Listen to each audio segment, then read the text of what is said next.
They never wore crowns, never commanded armies. Yet their names echoed in the corridors of kings, and their decisions shaped the fate of nations. The Rothschilds,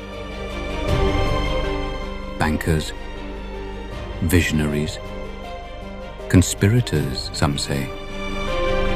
What began behind a coin counter in a Jewish ghetto would become one of the most powerful financial dynasties the world has ever known. In 1744, in the Judengasse of Frankfurt, a child was born, Mayer Untold Rothschild. He would become a pioneer of modern banking. At the time, Jews were excluded from most professions, confined by prejudice and walls. Mayer studied rare coins, impressed nobility, and secured a place as court agent to Prince Wilhelm of Hesse-Kassel. But Mayer wasn't interested in merely surviving anti-Semitism. He wanted dominion over capital.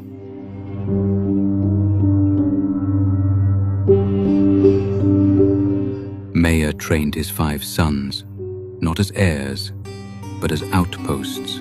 Amschel in Frankfurt, Salomon in Vienna, Karl in Naples, James in Paris, and most famously, Nathan in London.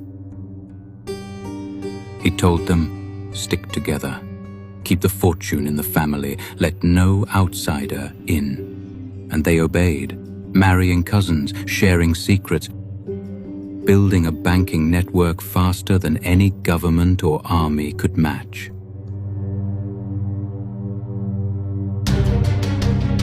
In 1815, the world held its breath as Napoleon faced the British at Waterloo.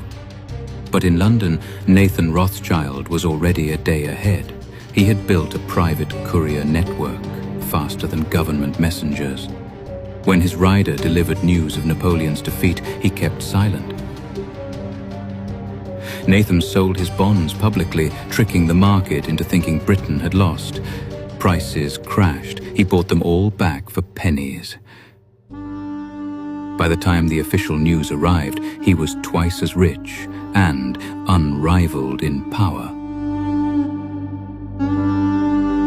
They financed empires, lent to kings and papal states. They orchestrated loans for the Suez Canal, bankrolled the Crimean War, and kept entire governments solvent. Behind every major construction, military campaign, or monarch was a Rothschild ledger. They were invisible emperors.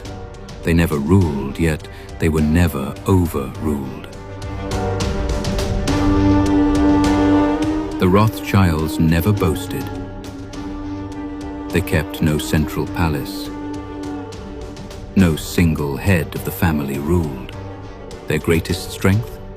Anonymity. They passed messages through sealed letters, used secret codes, and built a financial spiderweb that governments could only envy.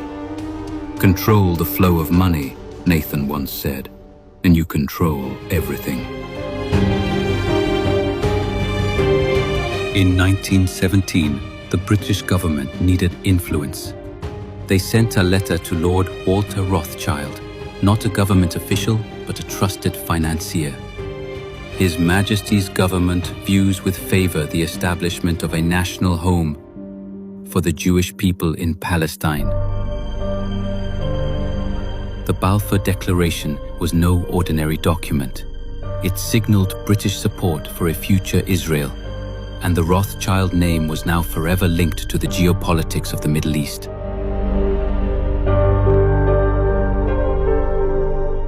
They were accused of engineering wars, of creating depressions,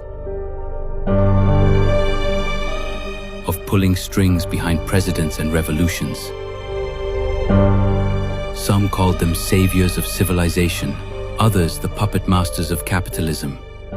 But through every war, crash, and whisper, the Rothschilds endured. Riches are silent, influence is invisible, power doesn't shout, it whispers. Today, their banks still operate across Europe. Their vineyards produce some of the world's finest wines. Their foundations support science, education, and art. But the dynasty no longer commands nations, only memories.